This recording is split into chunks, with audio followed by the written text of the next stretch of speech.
Hello and welcome to my YouTube study channel Vidya Sathi, where learning meets the learner. Today we are going to discuss the Indian budget 2021-22. This is quite an important topic since various aspects that are there in the budget can be linked to various subjects, and it can add to our answers and it can enrich our answers in the mains exam. So before starting this video, if you like my videos, please like it, share it and subscribe it, and don't forget to press the bell icon to get the regular updates about my videos. So first we will be starting with some of the key highlights of the budget. So as we all know that this budget was unique in the sense that this was the first budget of this new decade, that is from 2021 to 2030. If we talk about the total size of the budget, the total size of this year budget is 34,83,236 crores, and it is almost equal to $3.48 trillion US dollars. Now if you talk about the nominal GDP growth rate, and as we know that Indian government by year 2024 we want to make a 5 trillion economy. So the nominal GDP growth rate of this year budget was pegged at 14.4%. Now what is nominal GDP growth rate? The real GDP plus inflation is known as nominal GDP, and this growth rate has been pegged at 14.4% in this year's budget. If we talk about the fiscal deficit which is estimated in the budget, it was 6.8%. Now the budget has estimated a fiscal deficit of 6.8%, and as we know that according to FRBM Act, Fiscal Responsibility Budget Management Act, according to which the fiscal deficit target it has been set to 4 plus minus 2%, that should be in the range of 2 to 6%.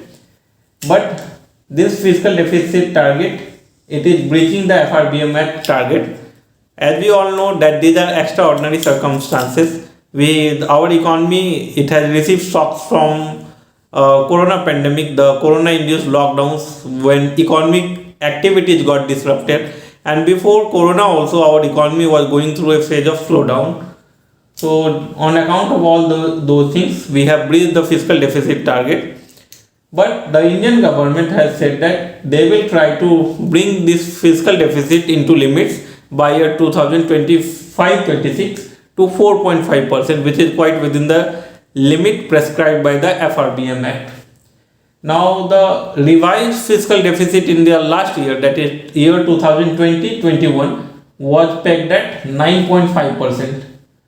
So it is quite high, and as we all know that during corona all the economic activities got disrupted, and as a consequence we see this fiscal deficit.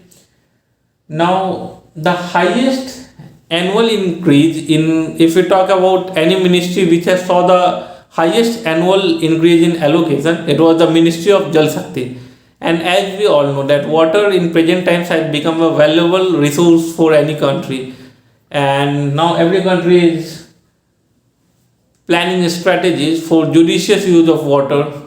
So it is getting reflected in our budget as well, that it has saw the Ministry of Jal Shakti, it has seen the highest increase in the annual expenditure. Now talking about the year 2021, it is a special year for our country because this year we will be completing 75 years of our independence.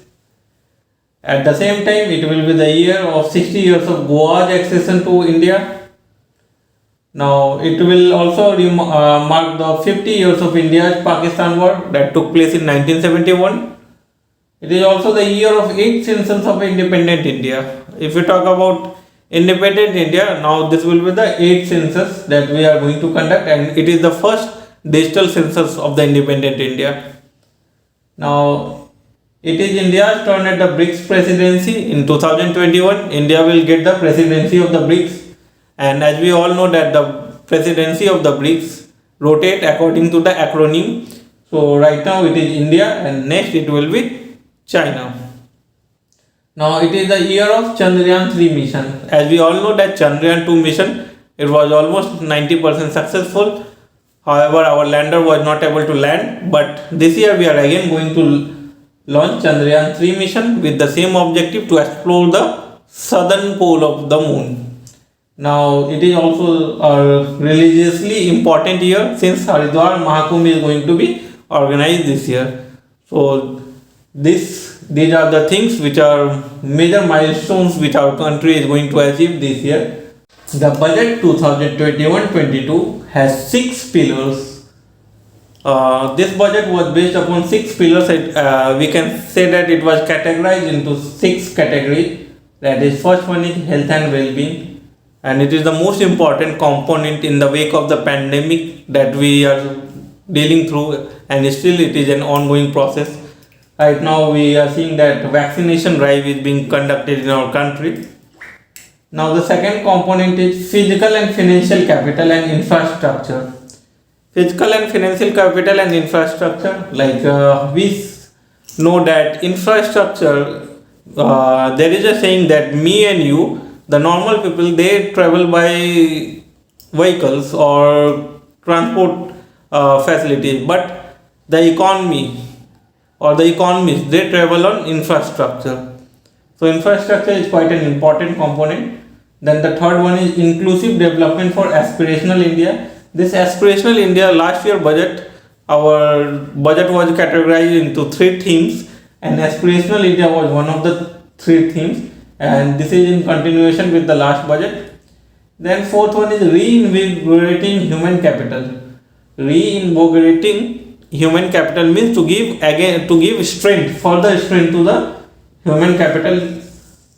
Then fifth one is the innovation and research and development. We know that the research and development and innovation expenditure of India is quite low as compared to other developed countries. It is around 0.5 to 0.6%, and for developed countries it is around 2.5 to 2.6%. So there is quite a large deficit that is there, and through slow and gradual push we are trying to bridge that deficit.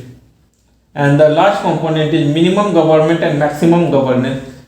We all know that this government is trying to bring better aspects of governance without any interference. So they want minimum interference but want to provide maximum services to the. We are going to discuss the report of the 15th Finance Commission.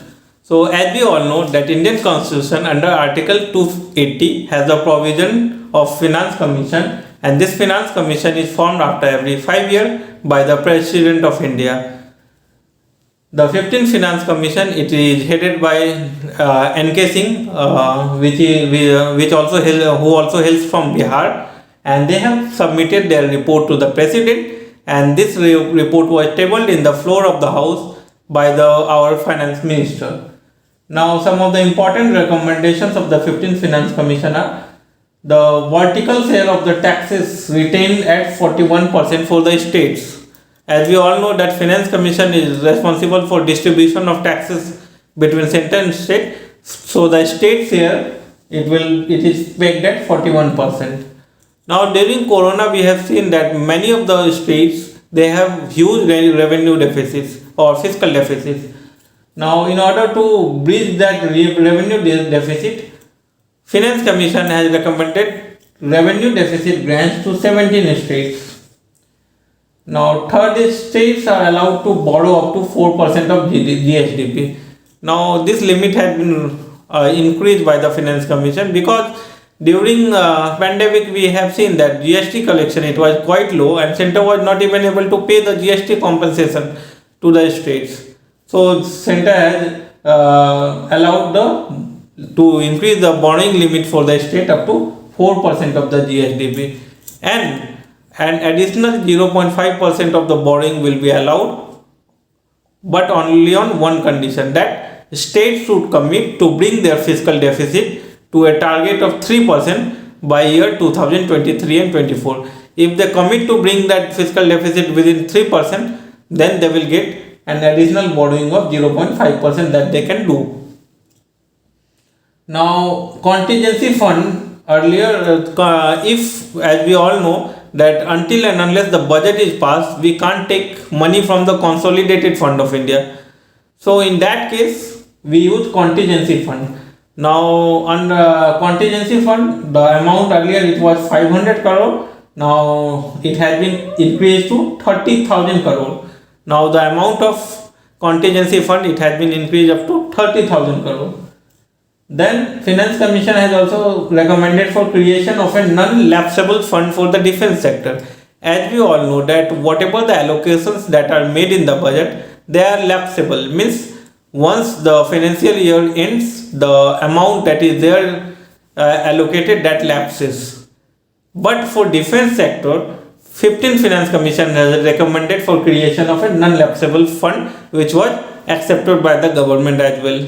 So now whatever the allocation that will be made in the Ministry of Defense, that will be carried forward in the next year also, and it will not lapse. So these were the major recommendations of the Finance Commission, which is formed under Article 2A. This was the part 1 of the video. We have covered different aspects of the budget, and now the remaining things of the budget I will be covering in part 2 of the video. If you like this video, please share it, subscribe it, and don't forget to press the bell icon to get the regular updates about my video. So tomorrow I will be coming with second part of this video. Thank you.